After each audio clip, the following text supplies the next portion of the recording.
primeiro episódio do podcast Não Seja um Vagabundo. Hoje com ele, General Nascimento. Honra, velho. Seja bem-vindo, tá? Obrigado, velho. Vambora.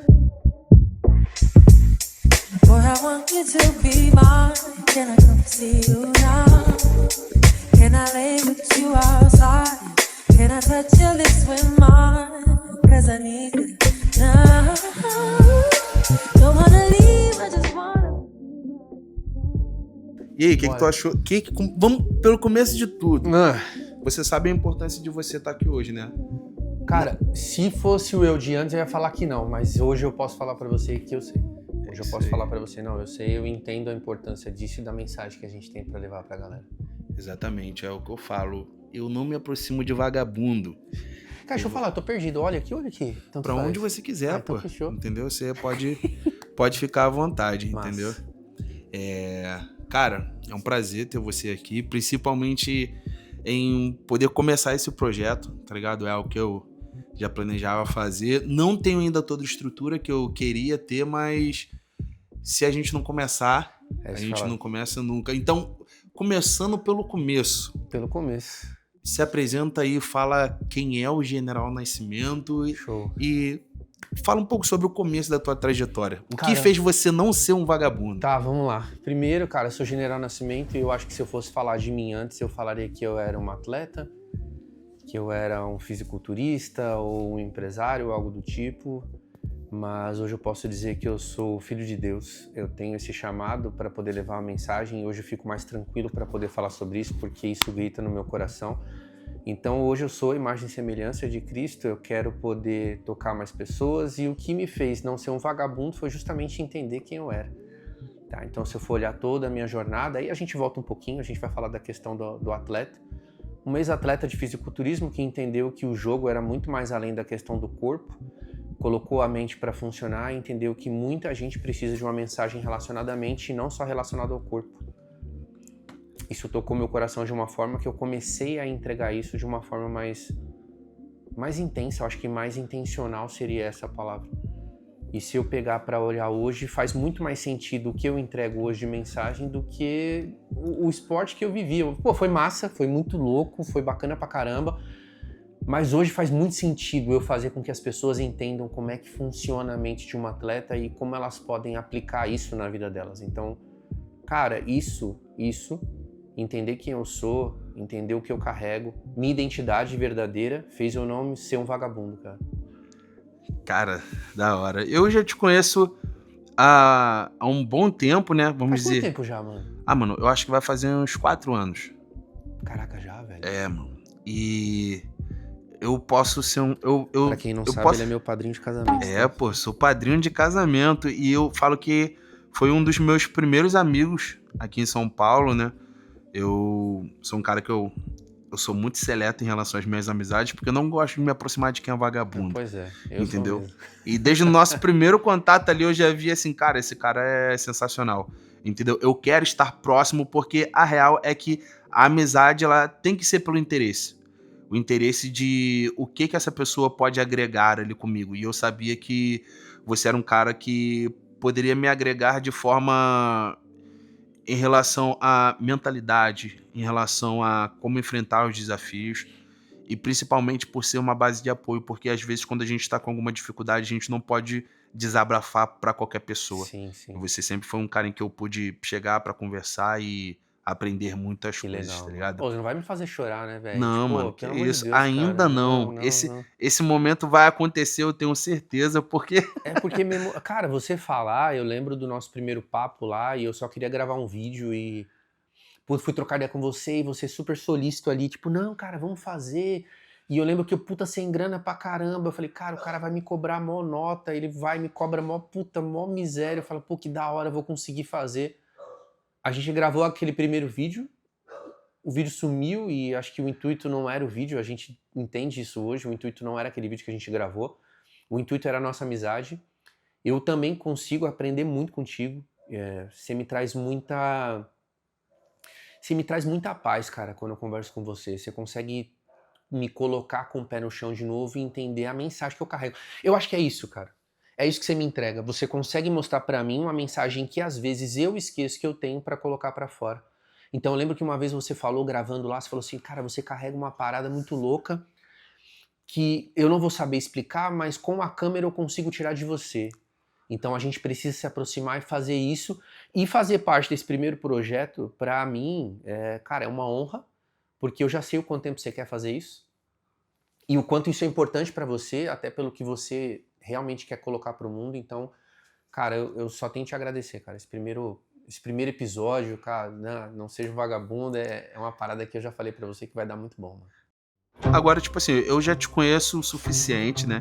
Te conheço bastante. Claro que todo dia a gente conversa sobre algo novo, mas eu queria um pouco que você falasse um pouco, cara, para as pessoas sobre o teu início, o início da tua trajetória, sabe? Cara, você fala o quê? No esporte ou na vida? Ou como, tipo, alguém que entendeu que queria viver algo melhor ou ir mais pra cima? Eu falo do modo seguinte.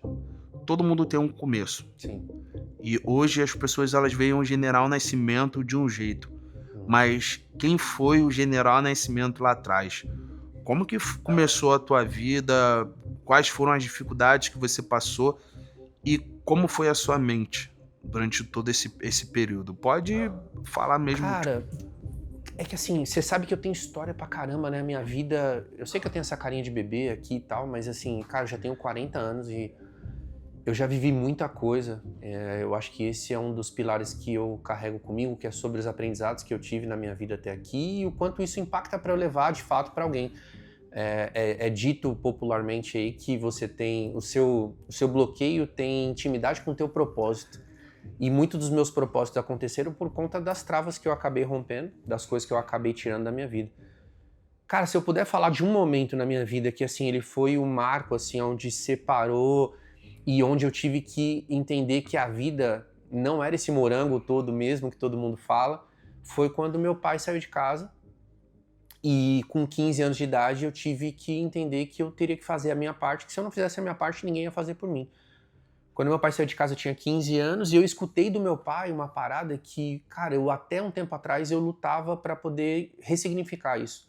Que foi meu pai falar para mim que eu não ia ser ninguém na vida e que eu não ia ter nada se ele não estivesse por perto. Eu escutei isso e simplesmente eu vi meu pai ir embora.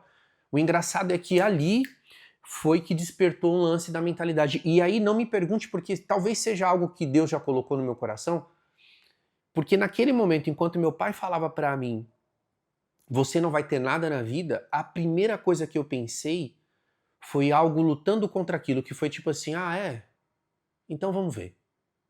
Foi o que eu pensei na hora, e eu coloquei isso em prática. No entanto que uma semana depois que meu pai saiu de casa, eu arrumei o meu primeiro emprego registrado. Antes do meu pai sair de casa, eu comecei a trabalhar com 9 anos de idade. Então com 9 anos de idade eu era borracheiro pro meu pai. Trabalhava com meu pai, tava sempre ali com ele, aprendendo e tal, mão suja, tem uma história que, até trouxe à tona esses dias de novo pra ressignificar, que foi toda a caixinha que eu ganhava do meu pai, o dinheiro que eu ganhava dele, ele tomava de mim. E isso por muito tempo fez eu não me sentir merecedor de ganhar mais, de conquistar mais coisas, e eu tive que entender isso e quebrar isso um pouquinho.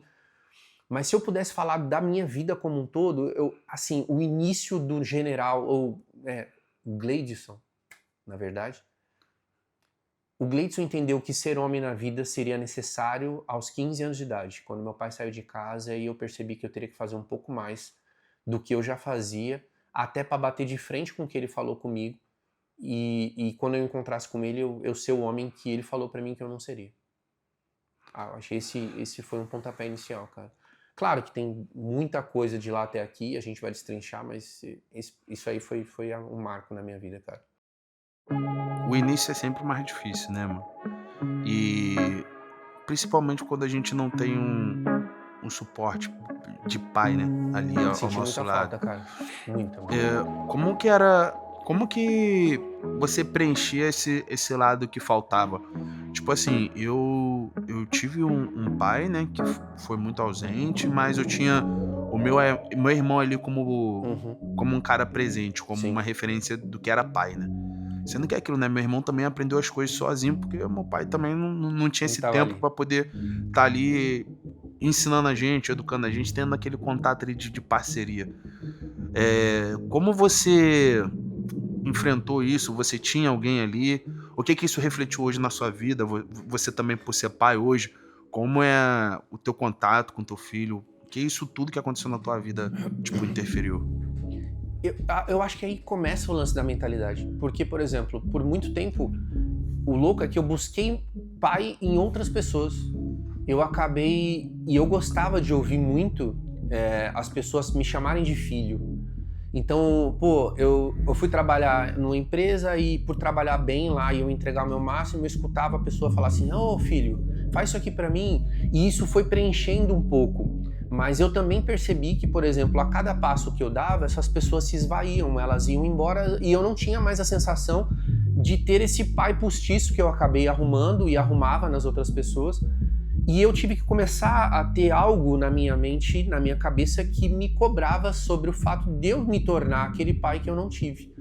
Então, a única coisa que eu pensava era, tipo, cara, eu não posso ficar dependente disso. Por mais que eu fosse, tá? E eu gostava. Eu gostava de ouvir de alguém me chamar de filho. Tem até uma história com o Renato Cariani me chamava de filho, né? Ele tem esse costume mesmo e foi uma parada que, tipo, pô, me preencheu até, e não tem tanto tempo se a gente parar pra ver, que foi 2018, e eu fiquei durante 2 anos escutando o Cariani me chamar de filho, cara. Tipo, pô, filhão, pô, tá legal, treinou bem, pô, descansou, que legal, ô, o físico tá bacana, filho. Ó, filho, amanhã de manhã. Então, assim, eu sou o pai que eu sou, aí me pega, né? Deixa eu respirar um pouco. Eu sou o pai que eu sou pro meu filho hoje pelo pai que eu não tive. Então, eu sei que todo mundo olha sempre pro abandono de uma forma, eu não vou falar que é errada, mas eu digo que é equivocada por não estar dentro do que a pessoa passou, mas eu só sou essa pessoa pelo que meu pai fez por mim e comigo. Era o máximo que ele podia fazer. Ele também não foi treinado para ser pai, mas eu agradeço o que ele fez porque isso me treinou a ser pai para o meu filho. Então hoje eu sou o pai mais presente possível para o meu filho, sempre fui e sempre vou ser, ele sabe disso, e sempre que eu tô gravando algum conteúdo, eu sempre tiro um tempo para falar, filho, eu te amo, meu, tô aqui, o que você precisar contar comigo, porque eu me senti muito sozinho. Porque às vezes o que eu queria era só escutar do meu pai, olha, esse aqui é o caminho. Filho, não faz desse jeito, porque o pai já fez e assim não é legal. Mas eu só consigo ver isso agora. Porque lá atrás eu queria, era o meu pai presente e possivelmente, se meu pai mandasse eu fazer alguma coisa, eu iria contra ele. Mas eu consigo hoje entender o quanto ele queria ou me daria direção para poder viver algo diferente. Então hoje, cara, hoje eu treino com meu filho, hoje eu converso com meu filho, jogo videogame com ele, a gente conversa todo dia. Filho, te amo, né? Assim que você vê esse vídeo aqui. E estar presente na vida dele é o resultado do que eu não tive de presença do meu pai. Então eu olho para tudo isso e eu penso, cara, que bom que isso aconteceu, me machucou, mas eu não quero que machuque meu filho. E é por isso que eu sou essa pessoa com ele. Mas, ó, é assim, não se engane que isso não é uma parada, tipo assim, não é romântico, de jeito nenhum. Eu ainda carrego algumas travas. Inclusive, foi até legal você perguntar, esse final de semana eu mandei uma mensagem pro meu pai, tô até com um áudio que ele me mandou aqui, de 1 minuto e pouco, porque eu mandei um áudio pra ele falando que ele não precisava mais ter trava nenhuma, que eu tava liberando ele pra viver a vida dele, que ele não precisava ficar preso no que aconteceu na vida, com as decisões que ele tomou, que ele não precisava carregar mais esse fardo. E eu fiquei pensando nisso porque eu mandei uma mensagem aleatória, assim, eu tava em casa, eu tive esse insight e eu tenho esse costume de sempre mandar uma mensagem que eu tenho esses insights. E, cara, de uma forma bem agradável, eu recebi um áudio do meu pai e foi uma parada, tipo assim, absurda pra mim. Me traz mais leveza sobre o que eu vivi com o meu pai e me dá, cara, me dá mais certeza de que eu tô no caminho certo. Então hoje eu tenho 40, eu tenho um filho de 16, pretendo ter mais um bebê. Filho, eu sei que você já tá aí a caminho, isso já é um projeto de Deus na minha vida. E eu sei o que vai impactar a vida dela, que ainda nem nasceu, que é uma das coisas que eu falo. Então hoje as decisões que você toma, hoje as coisas que você faz, já inspira o filho que você ainda nem teve. E que assim que você tiver, ele já vai nascer justamente sabendo o que você foi e o que você é de exemplo pro mundo. É uma coisa que eu carrego demais comigo. Cara, animal. Quase chorei, velho. Pelo Não, amor mas- de Deus, velho. Não posso falar, mano, falar do meu filho é uma parada muito muito surreal pra mim, velho.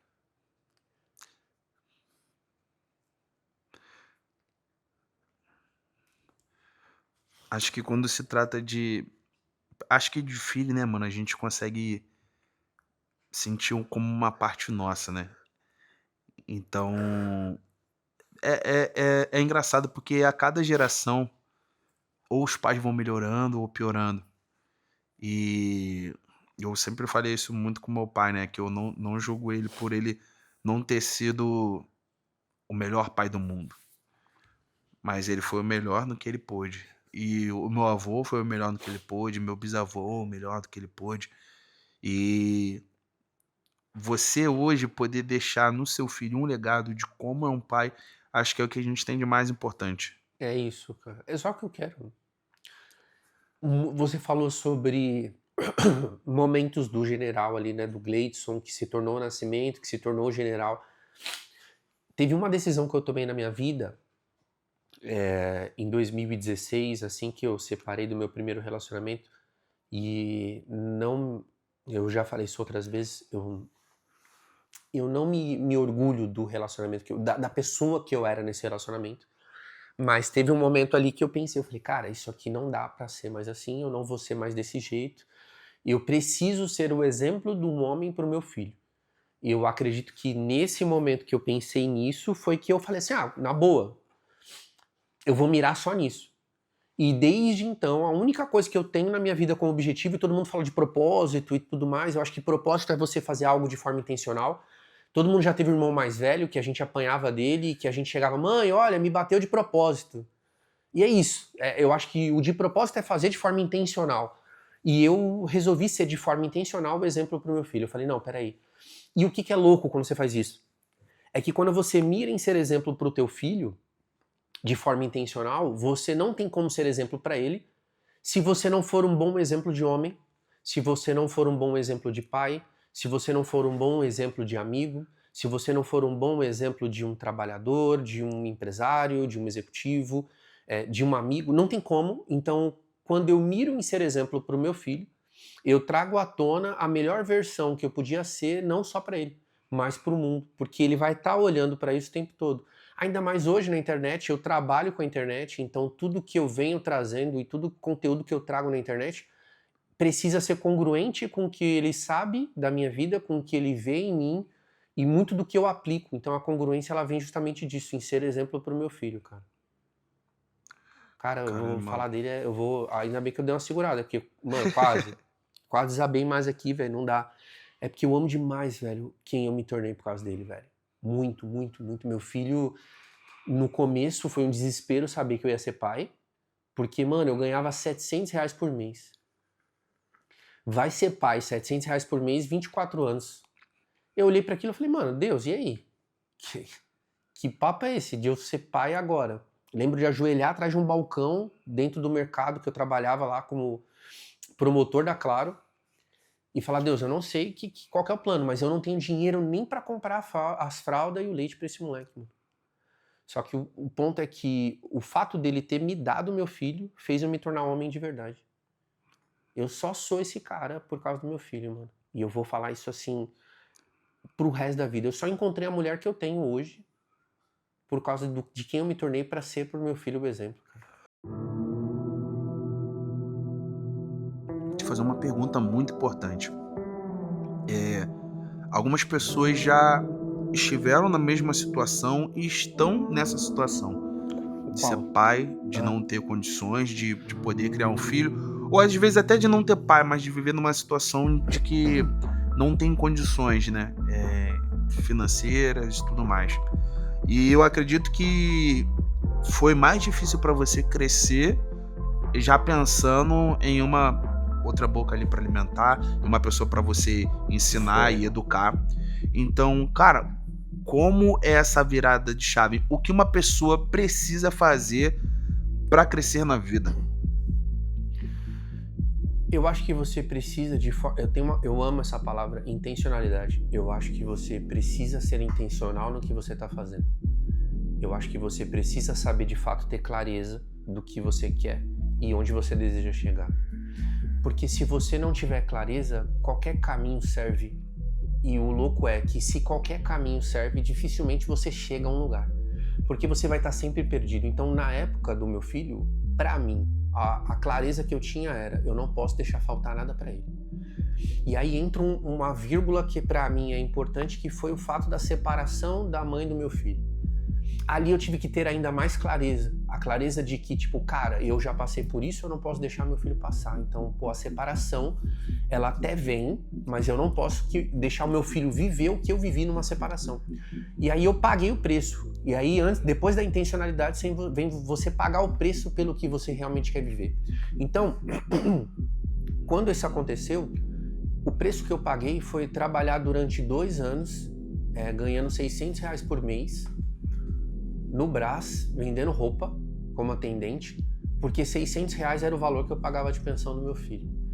Ah, mas você não podia ganhar mais? Se eu ganhasse mais, eu não teria tempo para pegar meu filho na escola, levar ele na escola ou ter tempo de qualidade com ele. Então eu paguei esse preço, que aí entra na questão da intencionalidade, né? Eu fui intencional nisso para ficar presente para o meu filho. Então 2 pontos que eu acho que a pessoa precisa ter, e assim, é muito... Vai de cada um, né? Eu falar vencer na vida é muito relativo. Quando nessa etapa eu venci na vida, foi realmente não deixar faltar nada pra ele. Foi realmente conseguir pegar o meu filho na escola quando ele estava doente ou quando ele passou mal. Era eu ter histórias pra contar em cima de uma moto, correndo de uma chuva pra gente não se molhar. E a gente tem essa história junto, você sabe disso, né, filho? E eu venci na vida. Ali eu tava vencendo na vida, mas eu não sabia que era esse o significado. Porque a gente sempre faz uma junção de que vencer na vida é ter dinheiro e de que você construir, ter uma casa e ter futuro. Isso é o vencer na vida para todo mundo. Só que, assim como no videogame, vencer na vida são etapas. A gente precisa passar cada vez por uma. E cada etapa você aprende algo novo e quando você não aprende, você tem que voltar lá. Só que na vida é o seguinte, quando você volta, o tempo perdido já passou. Você não tem essa possibilidade de retomar o tempo. Então, ficar atento ao tempo que você está tendo de aprendizado, para mim, foi o que mais fez eu ganhar tempo nessa questão de ensinar o meu filho algo e vencer na vida. Então, ser intencional, intencionalidade é tudo para quem quer vencer na vida e fazer as coisas até ver que as coisas acontecerem. Não é para ver se vai dar certo. É fazer até dar certo. E eu fiz, durante 2 anos eu fiz isso. Eu vendia, aí eu comprava roupa, depois eu vendia fora, eu tinha meus momentos vagos e 2 anos eu consegui estar muito presente para o meu filho, ao ponto de receber, por exemplo, no Dia dos Pais, uma carta do meu filho que está guardada até hoje, onde ele fala justamente dessas lembranças que a gente tinha por eu pegar ele na escola, voltar e a gente tomar um café numa cafeteria juntos e tipo, sentar na rua, na calçada, trocar uma ideia. Eu olho pra tudo isso e eu penso, cara, isso aí era o que eu queria, então, eu venci, mano. Então, se eu pudesse dar esse conselho pra galera, cara, é só seguir essa rota aí que é impossível não dar certo, não fazer a coisa acontecer. Sobre lembranças, cara, você me falou sobre momentos assim que você viveu com seu filho, sobre o quanto você se sacrificou pra aquilo dali, mas se eu perguntasse pra você hoje, cara, quais são as suas melhores lembranças e quais foram os melhores dias?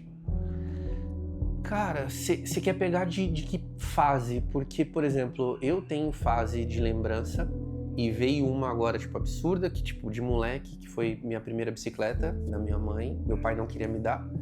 Minha mãe comprou e me deu uma bicicleta, foi a coisa pra mim ali naquele momento.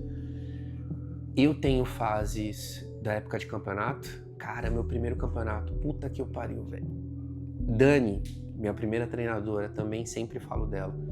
Eu fiquei 1 ano e 3 meses fazendo dieta e quando eu conto essa história todo mundo acha loucura, porque foi 1 ano e 3 meses, não existia refeição livre, não existia paz de amendoim com sabor, não existia nada do que existe hoje. O ano era 2014 e eu lembro que eu comprei uma bermuda verde com o Rodrigo, vendedor da Central Surf, e eu cheguei em casa, coloquei a bermuda.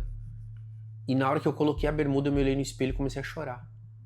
E aí eu mandei uma mensagem pra Dani, falei, Dani, cara, eu tô me sentindo muito foda. E aí a Dani falou assim pra mim, você é porque 90% das pessoas não chegam nesse lugar aí. E aquilo pra mim me preencheu muito. Essa foi a fase campeonato. Aí uma fase de conclusão de campeonato foi o Mr. Olympia. Eu pisar no primeiro palco do Mr. Olímpia Amador aqui no Brasil, tendo o Renato Cariani como meu treinador, e descer com uma medalha no peito. E tipo, pô, eu nem sabia que aquele ali seria meu último campeonato. E aí entra a história do direcionamento que o Cariani deu e tal. Se quiser a gente toca aqui nisso, mas esse é um ponto. E aí a lembrança agora mais gostosa da minha vida, que foi a que você participou, que foi o meu casamento. Eu não achei que dava pra viver uma parada dessa, saca? Eu não achei que eu queria viver isso durante muito tempo. Eu não pensei em casamento. Eu sou o primeiro de casa que casa e faz uma festa. Você participou da festa, foi lindo demais. Então, eu amo minha mulher. Eu amo o relacionamento que eu tenho. Eu levanto a bandeira do casamento, cara. Quero muito que esse vídeo caia na mão de pessoas que estão na dúvida sobre isso, que de repente estão vivendo junto, mas não estão casados. E eu amo o que aconteceu na minha vida no ano de 2023 com o meu casamento. Foi um ano de muita entrega e de que eu senti o carinho de Deus comigo de uma forma assim, cara, estrondosa, assim, absurda, que foi o fato do pedido do casamento e ele falar pra mim que era uma promessa dele o casamento e eu ver isso concluir. E eu ver as pessoas na festa, a gente, puta, tudo lindo, do jeito que, porra, todo mundo já imaginou em algum momento, e ver isso se concretizar. Então, momentos, eu tenho vários deles, assim como eu tenho vários momentos de crescimento na minha vida, então não tem um momento de virada de chave, mas tem momentos que me trazem à tona a sensação de estar indo pro próximo nível. E o casamento foi pra mim o maior deles. O campeonato, pô, é legal, foi show. Só que o casamento mostrou mais uma vez do tipo assim, cara, você subiu de nível, esse aqui é um nível que você tinha que estar, e agora pode se tornar um pouco mais difícil porque vem mais responsabilidades, mas assim, acredito que você tá pronto. Esse foi um momento muito marcante pra mim, cara, e eu sou grato que você participou dele. Como meu padrinho, eu acho que isso ali foi uma escolha muito assertiva da minha parte. Eu lembro de conversar com a minha esposa e eu falar, amor, foi o primeiro que eu escolhi. Amor, quem é esse padrinho de casamento? Eu falei assim, nunca vivi essa parada, como é que vai ser? Ela falou, é o seguinte, escolhe X aqui, X aqui. Eu falei, eu vou tartaruga. Nossa, você nem... Eu falei, não preciso pensar, mano, ele vai estar nessa aí. Vou convidar ele e, tipo, vambora. Mas, cara, esse é um momento marcante pra mim. Meu casamento é a melhor escolha, a melhor decisão que eu tomei na minha vida, cara. Cara, E eu falando e mexendo aqui na aliança, né? Tipo... Cara, quero te fazer uma pergunta, mas eu quero que você consiga ou tente me contar isso até esse momento, né? Você enxerga que o teu casamento era algo que você necessitava e que você queria mudar mediante, tipo assim, a como eram as coisas na sua família? Por exemplo, eu quando casei, cara, eu tinha uma visão de que o casamento dos meus pais não era um casamento correto, vamos dizer assim, sabe? Porque era um lá onde não tinha tanta paz, eu não via o amor entre marido e mulher. Tipo, na real, eu não via como o marido deveria tratar uma mulher, entendeu? Eu via muito o compromisso da minha mãe ali em querer cuidar do lar mesmo, da família, do marido, de tudo, mas eu não sentia isso da parte do meu pai, então meio que eu não tive uma visão de um lar perfeito. Sim, um exemplo, né? Exato. E a minha decisão de casar, mano, foi mudar essa percepção que eu tinha, entendeu? De realmente ser um porto seguro pra pessoa que eu tava ali e tudo mais. Você acha que essa base, essa estrutura da família em si fez com que você tivesse essa decisão? Tipo, como é que foi? Tipo, o seu pai ele se manteve afastado ali durante um tempo. Sim. Tipo, sua mãe ele se divorciou dele. Como é que foi a sua visão, o seu relacionamento ali com seu pai, Tá. com a sua mãe, até chegar no No meu. casamento. Exato. Cara, é assim, eu vi uma fase da minha mãe e do meu pai muito bonita de se ver. E eu acho que isso ficou mais gravado pra mim do que as memórias ruins. O meu pai e minha mãe separaram porque meu pai traiu a minha mãe. Eu acabei descobrindo e contei pra minha mãe. Então eu acho que eu carreguei um peso muito grande quando meu pai falou as coisas que falou, porque eu me senti culpado. Eu falei, pô, foi culpa minha, fui eu que fiz essa parada. E aí eu precisava me tornar alguém pra cobrir isso. Mas eu tive momentos do meu pai e da minha mãe que eu via que pra mim era muito muito casal perfeito, sabe? Eu via a minha mãe esperar o meu pai para poder jantar no mesmo prato e minha mãe dar comida na boca do meu pai, eles dividirem a refeição ali. Eu via minha mãe cortar uma salada de alface pro meu pai do jeito que ele gostava, porque ele achava mais bonito aquilo no prato. Eu vi o meu pai, no final de semana, escolher algo que a minha mãe gostava de comer sem pensar em mais nada. Eu tive uma prova de amor do meu pai. Eu tive não, né? Eu vi uma prova de amor do meu pai muito bonita, cara. Olha que louco, né, mano? Você falou de lembrança e isso pra mim é bacana também. Meus irmãos também devem lembrar disso. O meu pai tinha uma veraneio, eu não vou lembrar o nome, mas é o ano, mas era aquele modelão mais antigo, ferrão mesmo, bruto. E o meu pai comprou a veraneio e o meu pai pintou essa veraneio da cor do esmalte que minha mãe mais gostava, que era vermelho Córdoba. Eu lembro que a gente ajudou meu pai a pintar esse carro e chegamos em casa com o carro pintado, era uma surpresa para minha mãe. E eu vi o meu pai fazer isso, cara. Então, teve muitas provas que eu vi que meu pai amava a minha mãe. Eu não sei em que momento meu pai acabou se perdendo ali na questão da vida, das decisões que ele tomou. Mas o que aconteceu? O meu pai, ele era um cara que ele era muito mulherengo, né? Então, eu vi esse lado bacana, bonito, mas vi o lado depois do meu pai acabando com o relacionamento. E o que é louco?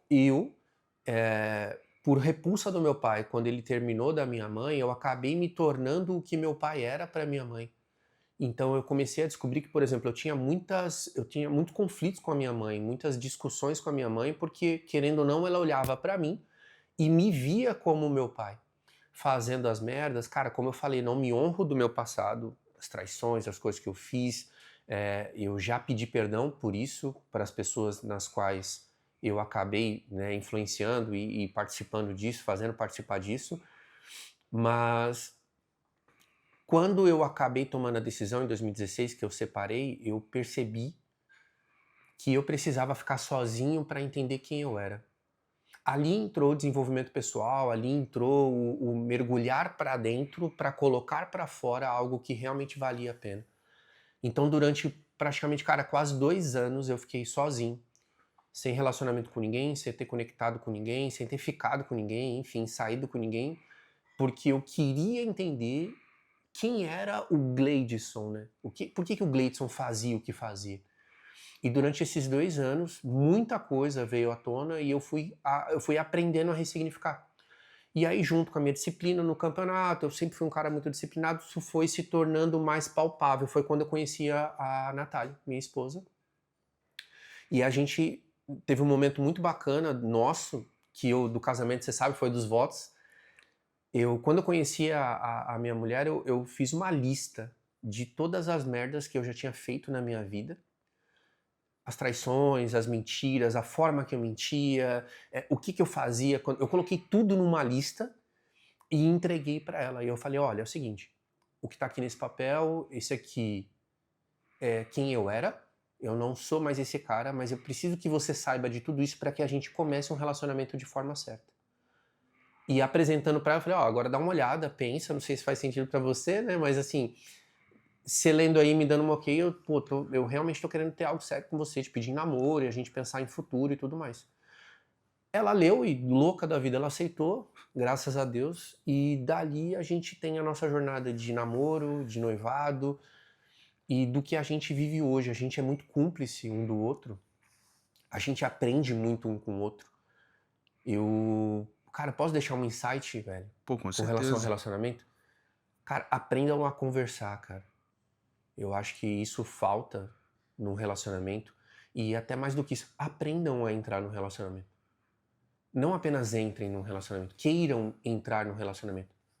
Entendam o que você precisa desenvolver para estar dentro de um relacionamento que vale a pena ser vivido. Porque a gente está sempre aprendendo a coisas novas, novas tecnologias, inteligência artificial, a gente está desenvolvendo, a gente aprende a mexer num celular novo, a gente aprende a construir uma empresa. Por que não aprender a ter um relacionamento que vale a pena viver?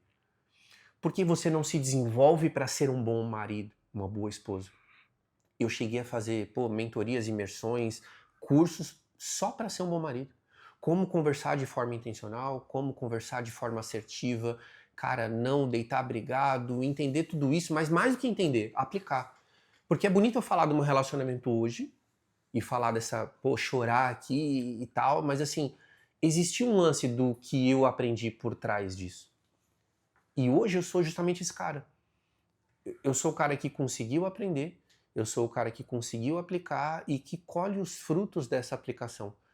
Então, cara, essa jornada toda, desde o meu pai até o meu casamento, é uma junção de muita coisa. A primeira junção é do tipo, cara, vale a pena ter um relacionamento. Só que para esse relacionamento valer a pena, de verdade, no longo prazo, você precisa se desenvolver. Como qualquer outra coisa na vida, você precisa aprender a levar esse relacionamento. Meu pai não aprendeu, e por ele não ter aprendido, só durou 19 anos. Eu falo só porque, cara, pra mim, vai ser pro resto da vida. Então foram 19 anos e acho que um período ali X ele acabou se perdendo na questão do relacionamento, acabou terminando. Mas eu hoje olho pra isso e falo, cara, também que bom que ele me serviu como exemplo nisso. Não é algo que eu quero viver, e é algo que eu abomino hoje da minha vida, que é uma coisa que eu prometi no velório da minha mãe. Cara, não falei da minha mãe, né? Que era que eu nunca mais ia mentir. Nunca mais eu ia pôr uma gota de mentira na minha boca. Porque eu já tive orgulho de ser um cara mentiroso, mano. Hoje não mais. Hoje, cara, abomino isso, mas eu acho que é essa. Se eu fazer uma linha do tempo, meu pai me ensinou muito em todos os aspectos. Tá vendo que doideira a gente falar que o pai abandonou e ao mesmo tempo a gente conseguir olhar pra trás, porque a vida é assim, né? A gente só liga os pontos olhando pra trás. E eu olhar, acho que é a primeira vez que eu faço isso, irmão. De eu conseguir olhar pra trás e falar, cara, até no relacionamento, até no meu casamento, foi um aprendizado que eu tive do meu pai.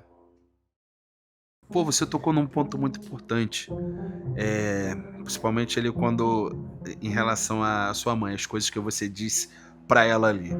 Eu fiz uma coisa com a minha esposa no dia do nosso casamento, do meu casamento com ela. Eu dei uma cachorrinha pra ela de presente e o nome da cachorrinha é Mentirinha. Porque mentira tem perna curta. E o meu trato com ela é que dentro do meu relacionamento com ela, a única mentirinha que existiria, a única mentira era ela. Que massa. Então, eu não sabia da história, eu sabia da cachorrinha. O objetivo, o nome dela foi esse, e foi o que eu disse lá na hora lá dos votos lá da aliança, que a cachorrinha ela se chamaria Mentirinha porque seria a única mentira que teria dentro do nosso relacionamento, que seria baseado na verdade. E por que, cara? E o que fez você... Na verdade, não é nem o que fez. O que aconteceu pra você chegar pra sua mãe e prometer que não iria mais mentir? Como foi, tipo, a vida da sua mãe aqui em relação a você? Esse contato com vocês dois? Cara, primeiro que eu tive vários conflitos com a minha mãe por conta da minha personalidade, né? Não é que a minha personalidade é tipo, o cara é ignorante, não, mas a minha mãe, ela sempre me viu como alguém independente. Mas o louco é que a minha mãe, ela não queria que eu fosse tão dependente e tão... E não vivenciasse tanto o mundo, porque ela estava vendo que eu estava me tornando meu pai. Então eu fui o primeiro a sair de casa, eu fui o primeiro a comprar carro, a trabalhar e fazer... E querendo ou não, ela viu que eu estava trilhando o mesmo caminho que o meu pai. Meu pai saiu de casa com 14 anos, eu comecei a trabalhar com 15, meu pai começou a trabalhar com 15, eu falava de vender, de acontecer e tal, e era a mesma coisa. E minha mãe começou a ver não só isso, ela começou a ver que no relacionamento que eu tinha, eu também traía. ela começou a ver que eu também escondia coisas. E, cara, a minha mãe, você sabe da história da minha mãe, né? Ela faleceu no dia do meu campeonato. Ela faleceu no dia da pesagem do meu campeonato. Eu lembro de ligar pra minha mãe um dia antes e falar: mãe, olha, amanhã tem um campeonato e tal, final de semana de campeonato, você pode ficar com o Vitor, meu filho? Aí eu falei: ó, eu te levo ele aí à noite, eu te levo ele aí amanhã de manhã às 10, que a pesagem é meio-dia e meio, 1 hora. E aí, beleza, a gente combinou e tal, aí passou o dia, acordei no outro dia de manhã e eu acordei com uma mensagem do meu cunhado, uma ligação do meu cunhado. Falou: ó, vai lá pra casa, pra sua casa, que tem uma ambulância lá, eu acho que aconteceu alguma coisa. Aí eu falei: pô, como assim, mano? Aí eu peguei e falei: não, beleza, se for alguma coisa meu irmão vai mandar, né? Eu já vou daqui a pouco lá. Aí daqui a pouco meu irmão me ligou. Falou: mano, é o seguinte, vem pra casa que a mãe morreu. Eu falei: pô, ô Gil, brincadeira, velho. Não, tô falando sério, vem pra casa, a mãe morreu. Eu falei: cara, como assim? Aí eu saí lá, cheguei em casa e minha mãe faleceu dormindo em casa. Ela tinha vindo de uns problemas ali com relação à pneumonia e tal, acabou que foi dormir. E, cara, eu lembro de ver a minha mãe na cama dela, do mesmo jeitinho que ela deitava e dormia ali, só que ela não ia levantar mais. E o louco foi o seguinte, é que 15 dias antes da minha mãe falecer, aí entra no que você falou da questão do que eu prometi, é que eu lembro de chegar em casa, na casa da minha mãe, e sentar no sofá. Eu nunca vou esquecer dessa cena. Eu sentei no sofá aqui, como se estivesse aqui assim. Minha mãe tava de lado ali na frente e eu sentei e fiz tipo assim, ó. E pus a mão no rosto assim, porque eu tava cansado, sabe? Eu já tava cansado das mentiras, das coisas que eu tava vivendo. A minha mãe não olhou pro lado. Ela tava olhando pra televisão e continuou olhando e ela falou assim pra mim a seguinte frase. Ela falou: até quando você vai viver uma vida desse jeito? Ali eu decidi. Ali eu falei assim, ó, mentalmente falando, eu falei: não, ali eu falei: ó, acabou. Eu vou terminar da mãe do meu filho e, puta, cansei, isso aqui não é pra mim e tal. E 15 dias depois a minha mãe faleceu. Então, num ano inteiro eu perdi a minha mãe, eu terminei um relacionamento, eu não tinha mais casa, carro, não tinha nada e eu fui parar dentro de um quartinho.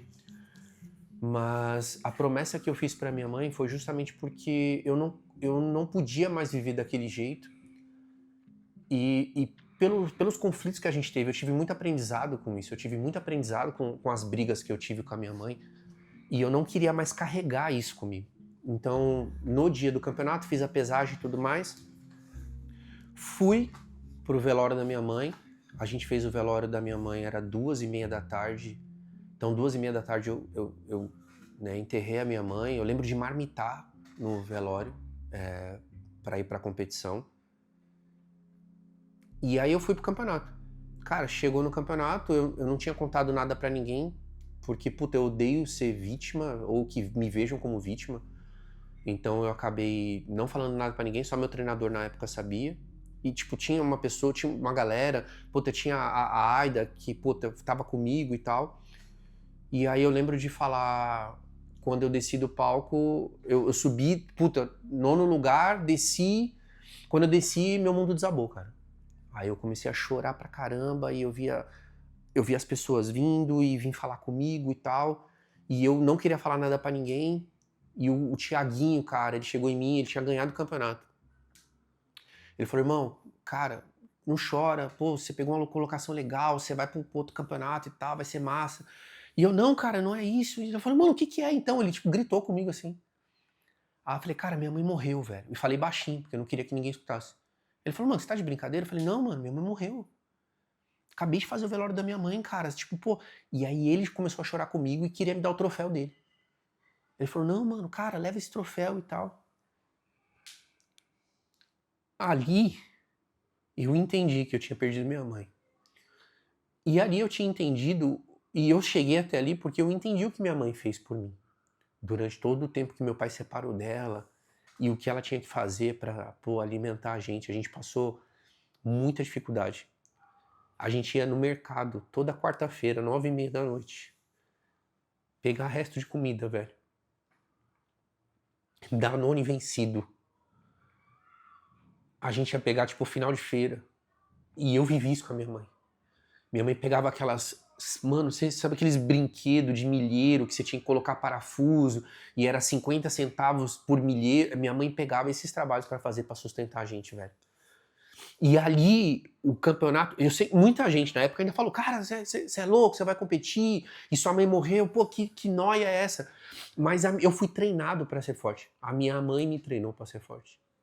A minha mãe me treinou pra não desistir. Então, quando eu olhei que minha mãe se separou, viveu tudo isso pra não deixar faltar nada pra gente, eu entendi que eu não podia parar ali.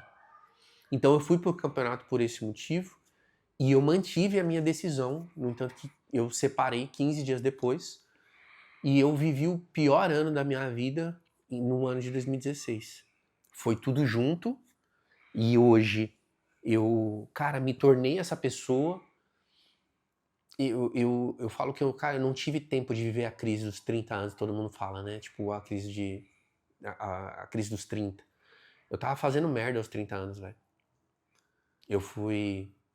Como que é essa crise dos 30? Porque eu não passei Eu também não também. passei, cara, mas todo mundo fala dessa parada de crise dos 30, mas nos 30 eu Acho tava... que é a parte do tipo assim, fica se cobrando do que de, ainda não conquistei nada na vida, ainda isso, eu isso, acho que é aquilo. isso, cara. Só que o Aham. que é louco?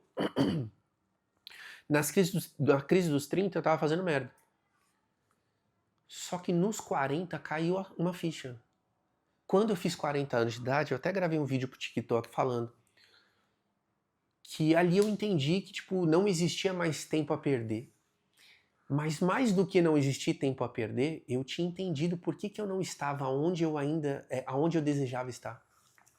Financeiramente, cara, com relação à questão material, eu não estava onde eu desejei por conta das decisões que eu tomei até aquele período onde nada pra mim era algo sério. Então eu olhava pra tudo isso e eu falava assim, cara, faz sentido agora, e isso me trazia paz.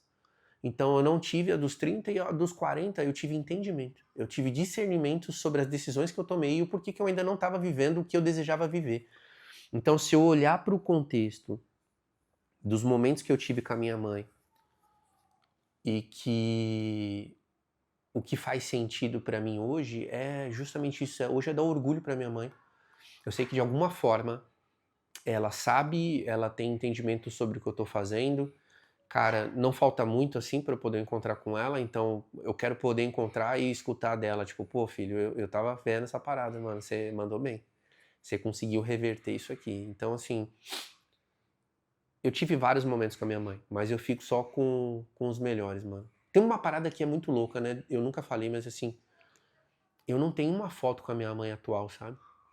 A última foto que eu tenho, e a única foto que eu tenho foi quando eu completei 18 anos.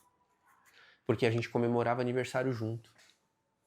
Eu fazia aniversário dia 16 de setembro e ela fazia dia 23 de setembro. E aí a gente juntava os bolos ali, as velhinhas. Eu tenho uma foto bem magrinho, cara, lá em cima do negócio, do bolo, e a gente comemorando. Eu me arrependo de não ter tirado mais... Minha mãe não era fã de foto, mas eu me arrependo de não ter tido esses momentos com ela, tá? Então, tipo, cara, pra você que tem sua mãe aí, cara, aproveita, mano. Aproveita, independente de qualquer situação. Se você tiver brigado com ela, vai se desculpar com a tua mãe. Porque vai chegar um momento que vai fazer muita falta, mano. Vai fazer tanta falta que talvez a única coisa que você queira sentir é o cheiro do café que ela fazia pela manhã, ou de repente aquele bolo que você pedia pra ela fazer, que você queria sentar no final de tarde pra comer. Vai fazer falta porque você queria acordar e ver que a casa tá cheirando bem porque a tua mãe tava limpando pra você. Então não espera só o Dia das Mães para poder comemorar a mãe que você tem. Vai um pouquinho além disso. E é o que eu falo, intencionalidade é isso, é você saber que você tem uma mãe e saber que você tem que dar valor para ela, porque, cara, a qualquer momento, infelizmente ou felizmente, ela não vai estar mais aí com você, cara. E aí não tem como mais voltar atrás. Cara, te fazer uma pergunta. Você era um cara que tinha toda a probabilidade de dar errado. Pra caralho, velho. Muito, porque você passou por algumas dificuldades, por mais que você consiga enxergar algumas coisas positivas do seu pai, você em um determinado período teve um pai ausente ali, então você poderia reclamar de diversas coisas, né? Em um momento eu vi que você aceitou a vagabundagem na Eu tua aceitei, eu vida. fui de Você foi leve. vagabundo durante um período, mas você venceu a vagabundagem, cara. O que você acha que foi mais importante pra você não ser um vagabundo? Meu filho. Meu filho. Mais uma vez. Eu não teria paz de espírito se eu tivesse mantido quem eu era, sabendo que eu tinha um filho para dar direção. Então, quando eu falo para todo mundo é que assim, cara, eu dou palestras e eu tô sempre falando sobre a questão da vida e o quanto vale a pena viver, né? Como diz o Clóvis de Barro, o filé mignon da vida, e eu acho que essa aí é meu filho. E um ponto é que quando eu percebi que eu tinha um filho e que eu precisava me tornar uma pessoa nova para ele, isso doeu ainda mais porque eu não sabia como eu ia fazer essa parada, entendeu? Eu não sabia, eu tinha dúvidas sobre quem eu era, eu tinha dúvidas sobre a paternidade porque eu não tive um pai presente assim, tipo, do jeito que eu queria. Então ficou vários pontos de interrogação assim na minha cabeça, mas a única coisa que eu abracei foi, cara, eu não vou deixar ele passar pelo que eu passei. Eu não vou deixar meu filho sentir a falta que é ter um pai na tua vida. Então, ter um filho fez eu não ser um vagabundo, velho. Eu olhar pra ele e falar, pô, eu tenho esse moleque aí, eu preciso fazer acontecer. Cara, sensacional. E agora falar sobre os frutos de não ser um vagabundo. Do quanto tua vida transformou. Tipo, eu acho que o ideal primeiro seria falar sobre o teu relacionamento, porque hoje você e sua mulher, vocês são só um. Vocês são uma só carne. O que você percebe sobre essa escolha de não ser um vagabundo interferiu hoje dentro do seu relacionamento? Cara, eu vou voltar a 2017, porque 2017 foi um ano que, tipo, pô, pra mim eu queria esquecer, não dá, mas eu queria. Eu acho que 2017 foi quando eu falei, ó, não vou ser um vagabundo e daqui em diante eu vou fazer a coisa acontecer. O louco é, se você parar pra pensar, não tem tanto tempo assim, né, de mudança, mas tem uma coisa que é muito bonita nisso, que é que quando você realmente decide, as coisas realmente acontecem. Então, eu decidi, primeiramente, ser uma pessoa melhor, ser alguém diferente, sabe? Alguém que não precisava esconder nada de ninguém, que não precisava mentir, que era uma parada que eu tava muito acostumado. Mano, eu cheguei a me filiar ao capeta, mano, pra você ter uma ideia. Porque eu batia no peito, mano, várias vezes eu fiz isso, velho. Batia no peito e falava, mano, eu inventei a mentira, cara. Não sei o quê. Não, porque eu sou o cara. Os caras perguntavam, como é que você consegue? Eu falava, mano, que isso, eu inventei a mentira. Então, 2017 em diante, eu resolvi me tornar essa pessoa. E eu acho que quando você é verdadeiro, principalmente com você, é muito mais fácil das coisas começarem a encaixar. Então o louco é, a vida não é que ela deu errado pra mim no meu relacionamento passado, porque, cara, comprei apartamento, tinha carro, tinha carro importado, não sei o que e tal. Só que me faltava uma coisa que pra mim hoje me sobra, que é paz. Eu poderia falar que é prosperidade, mas eu posso falar pra vocês que é paz. Hoje eu tenho paz na minha vida a todo momento. Eu fiz o inverso do que todo mundo normalmente faz, né? Agora, né? Não foi antes. Eu resolvi primeiro cuidar de mim, que foi o momento que eu tive desenvolvimento pessoal, entender quem eu era e tudo mais, para ser exemplo para o meu filho, para aí sim começar um relacionamento de forma intencional e aí construir um futuro. Então hoje eu construí uma família e nesses últimos anos eu venho buscando dinheiro. Então eu não paguei o preço do meu relacionamento para ganhar dinheiro. Eu não paguei o preço de estar ausente na vida do meu filho para poder ter mais dinheiro na minha conta. Para mim valeu muito mais a pena fazer isso nesse momento, que era largar tudo essa questão e viver a família de fato com meu filho, com a minha esposa, para agora isso tá fazendo sentido. Então o Nascimento Vagabundo entendeu que na real a essência era você saber quem você era você conseguir colocar isso para fora, porque todo o resto se conectaria. Me conectei mais com meu filho, me conectei mais com o mundo, me conectei mais com Deus, me conectei mais comigo E aí entra a questão eu e minha esposa. Depois do casamento, minto, não foi depois do casamento. Foi antes do casamento. Quando eu tava numa praia e que eu pedi a minha mulher em casamento e que eu falei pra ela, cara, não, deixa eu voltar um pouquinho, cara, tem uma parada Volta. muito louca. Quando eu pedi minha mulher em namoro, eu falei pra ela o seguinte, eu falei, olha, é o seguinte, hoje eu só tenho uma moto de leilão, que era uma Burgman, que eu tinha pago R$1.500 a moto. Eu tinha um quartinho, cara. Se depois você quiser, até te mando uma foto do quartinho, que era, cara, 2x2, eu e minha esposa numa cama de solteiro. E a gente só namorava. Só que ali eu tinha tanta certeza do que ia acontecer, que eu falei pra ela, falei, olha, me dá 5 anos. 5 anos. Eu sei que parece uma parada meio clichê dos 5 anos e tal, mas assim, vocês não fazem ideia do quanto 5 anos de forma intencional pode mudar a tua vida. Então, durante 5 anos eu fui intencional, eu apliquei em mim, eu apliquei na minha vida, eu me dediquei pra tudo, e olha que passou pandemia, passou tudo isso, mas eu consegui colocar pra fora o que de fato era pra eu colocar como propósito. E ali eu entendi que a única coisa que eu precisava era acreditar mais em mim. Então, quando eu pedi ela e falei pra ela, falei, olha, me dá 5 anos, que a gente vai estar vivendo algo surreal. E eu prometo pra você que nada vai fazer sentido, mas pra gente vai fazer. 5 anos depois, a gente tava numa praia, lá no Rio, uma ilha, a gente, pô, alugou um lugar massa demais, nem nos meus melhores sonhos eu achei que eu teria condições de fazer uma parada dessa. Pegando barco, indo pra lá e tal, curtindo, muito, muito foda. Justamente 5 anos depois. Então, 5 anos depois a gente tava lá e eu em cima de uma pedra pedindo ela em casamento. Falou, ó, seguinte, o mais louco foi que eu já tinha entendido que ser intencional era uma parada, uma moeda de troca com o universo. Eu falei, cara, quer ser minha noiva, não sei o quê, vamos casar? Vamos. Vamos lá pra areia, vamos falar sobre a data do casamento? Assim que eu pedi ela em noivado, a gente foi pra areia. Eu falei, e aí, quando é que a gente vai fazer isso? Ó, vamos fazer o seguinte, daqui 1 ano. Vamos sentar e tal. Eu falei, beleza. 1 ano depois a gente tava casado. Aí a gente tava fazendo uma baita de uma festa. Então eu acho que quando a gente fala de prosperidade, a gente tá falando de paz de espírito. Porque prosperidade, ao meu ver, não tem a ver com dinheiro, e sim com crescimento. Crescimento da pessoa, crescimento do relacionamento. Eu me tornei uma só carne, como você mesmo disse. Eu e minha esposa, a gente... Cara, eu acho que a última vez que a gente brigou era a gente namorava. Tudo que a gente faz hoje, a gente senta e conversa. Parece uma parada meio romantizada e meio, né, até parece meio lúdico, mas é porque a gente entendeu o que a gente queria da vida, entendeu?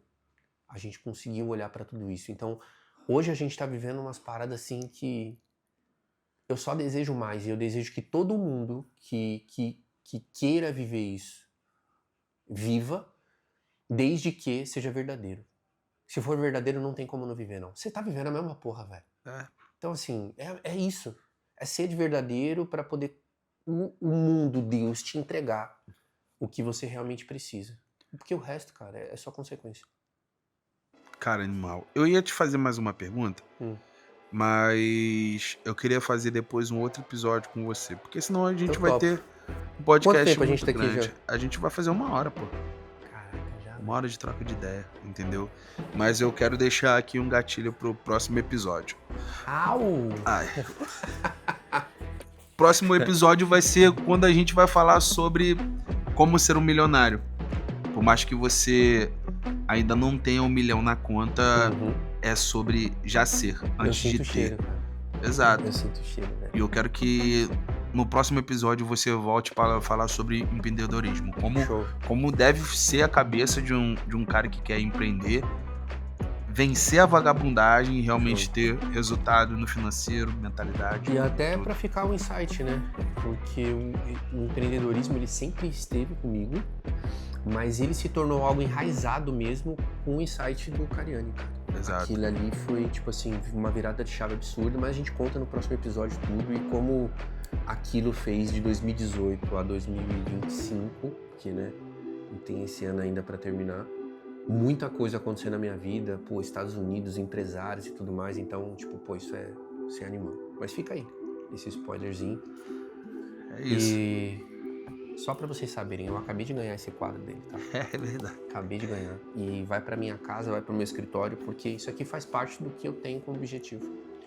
Eu sou alguém que pensa assim pra frente, eu sou alguém que quer mesmo mais, mas é porque eu sei que quanto mais eu alcançar, mais eu consigo transbordar na vida de vocês, cara. Exato. Pô, só pra resumir, para as pessoas entenderem. Cara, eu ganhei esse quadro de um amigo, sendo que eu fiquei pensando, cara, onde eu vou colocar isso aqui, né? Só que A mentirinha quer fazer. A mentirinha não. a Jinx, né? Que Ela é a parte podia vir aqui, né? Vem cá, vem, Jinx. Ela tá com medo. Então, tipo assim, eu ganhei esse quadro de um amigo, e aí eu fiquei assim, cara, onde eu vou colocar esse quadro? Só que, tipo assim, qual é a realidade? O dinheiro, pra mim, é algo muito bom, porque ele me possibilita fazer coisas. Ah. Mas ele nunca foi o meu foco, entendeu? Pô, sendo bem sincero. E eu gostei, porque a gente começou o papo aqui antes assim, né? Exato, eu pô. curti, eu gostei do que você falou, cara. Sendo bem sincero, cara, hoje eu trabalho com audiovisual. E todos os clientes que me pagam mais são os clientes que são fora do meio do bodybuilding, sendo que eu trabalho com bodybuilding, pô. E qual é a real? O atleta em si, ele não quer remunerar bem o meu trabalho, pô. Entendeu? Ele acha que o meu trabalho é caro. Chorão. Mas outras pessoas, quando contratam o meu serviço, elas acham que é um preço justo e alguns até barato. Entendeu? Teve um advogado eu acho barato, que. Pô, isso que eu ia falar. teve um advogado que eu falei assim, mano, pô, tô precisando de materiais e tudo mais. Eu falei, não, beleza, vamos fazer. Você me cobra quanto? Eu te cobro X. Aí ele, beleza, vamos fechar. Quando foi gravar ele falou assim, mano, esse trabalho tá muito bom pra você me cobrar isso. Se eu indicar alguém, eu quero que você cobre o dobro. Porque o dobro ainda é barato em relação ao que você cobra. E eu já tinha te falado isso, cara. Entendeu? Eu já tinha te falado isso. E o que acontece, cara? A real é que eu faço meu trabalho por amar e o dinheiro foi uma consequência. Uhum. Hoje minha vida melhorou muito, graças a Deus, mas não foi visando isso, tá ligado? E esse meu amigo, quando ele me deu esse quadro, ele falou tipo assim, mano, eu tinha esse quadro aqui porque ele era onde eu focava todos os dias e lembrava que eu precisava ser um milionário, eu precisava bater 1 milhão. E da última vez que a gente trocou uma ideia, ele falou, tipo assim, cara, te fazer uma pergunta. Eu fiz a pergunta, é verdade. Exato, você falou, tipo assim, eu perguntei isso pra todos os meus amigos, mas cada um me deu uma estimativa de tempo diferente, né? E aí ele perguntou assim pra mim, cara, quando você acha que eu vou ser um milionário? Que eu vou fazer meu primeiro milhão, Vou fazer o meu primeiro milhão. Aí eu falei assim, a real é que eu não entendi porque você ainda não é milionário. Entendeu? Porque sobre como a mentalidade do cara, como ele trabalha, como realmente as coisas têm acontecido na vida dele, eu entendo que é questão de tempo. Que a real é que Deus só tá preparando. Já aconteceu, só que o dinheiro ainda não tá na conta. E quando tiver, eu quero R$2 pra eu comprar uma paçoca. Pô, não, mas aí a gente vai fazer o quê? A gente vai lançar uma câmera, tipo, mano... Pô, aí a sim, gente vai... hein? Porque aí eu sei te agradar, né? Aí sim, é A gente verdade. vai lançar uma baita de uma câmera, a gente vai criar uma parada, tipo assim, mano, surreal. Amigo bom é esse aqui, tá sim, ligado? Sim. E tá aqui, tá gravado, mano. Padrinho de tá casamento tem... Pô, não tem. Não, tem que fazer a troca. Tem que ter a troca, pô. Mas é isso, cara. Muito obrigado por você agradeço, mano. ter vindo aqui no meu espaço, né? Aqui é o meu ambiente de trabalho.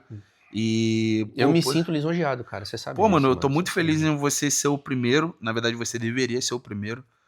Pela importância que você tem na minha vida e por me incentivar sempre a não ser um vagabundo. Sempre, entendeu? Ser um cara que a gente compartilha muitas ideias e as nossas ideias sempre batem de frente. A gente, na verdade, queria até ter mais tempo junto. Cara. Exato. Mas assim, eu acho que toda vez que a gente se encontra, sempre tem algo pra poder eu agregar na vida dele, ele agregar na minha. A gente sempre manda uma mensagem ali, conversa, ou tá no Instagram, ou no WhatsApp. A gente queria ter mais momentos assim. Exato. Mas muito por conta da correria dele, do que Deus tem feito na minha vida também, do que eu quero fazer na vida da galera que tá do lado de lá.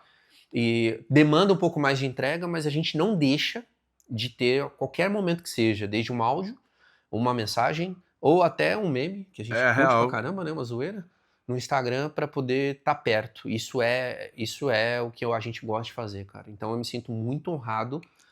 Na verdade, a gente já era pra... Não era. Deus sabe de tudo, então a gente fez agora, porque é o momento certo. E eu me sinto lisonjeado, cara. É orgulho pra mim estar aqui num primeiro momento com você, com tanta gente, você conhece gente pra caceta.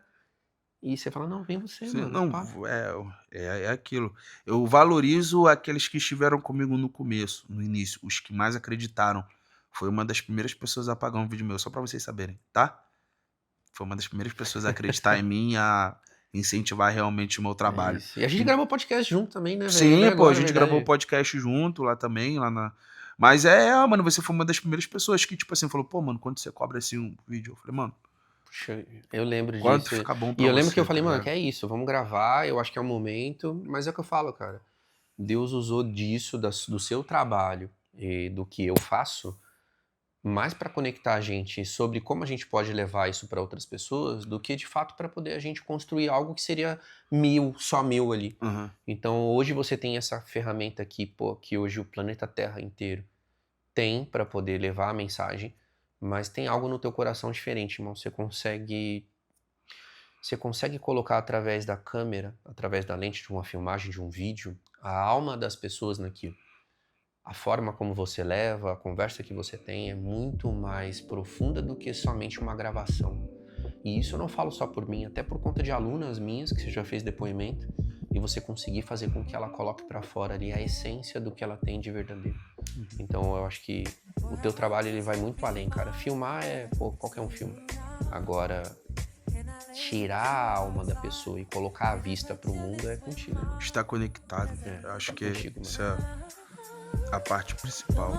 Cara, e é isso. Obrigado. Pô, obrigado aí você que assistiu até É o nóis, é final. o primeiro, mas você tá ligado, né? Vai ter Siga o General Nascimento nas redes sociais. Isso, General Nascimento _ no Instagram, no YouTube General Nascimento sempre. Esse cara tem muito pra agregar. Não, sobre o YouTube já era pra você ter começado o canal no YouTube já há muito A gente tempo. vai fazer isso aí de verdade. Cada vez mais as pessoas estão falando pra mim sobre o canal do YouTube. Eu acho que, cara, chegou a hora, né? Chegou a hora de fazer isso aí rodar. Eu acho que eu tô postergando demais, né? Vamos levar essa mensagem pra galera. Exato, é isso. E qual mensagem você daria pras pessoas hoje? Eu diria pra você, Não seja um vagabundo. Tamo junto, irmão. Obrigado aí pela É nóis, presença valeu, aí. velho. Valeu.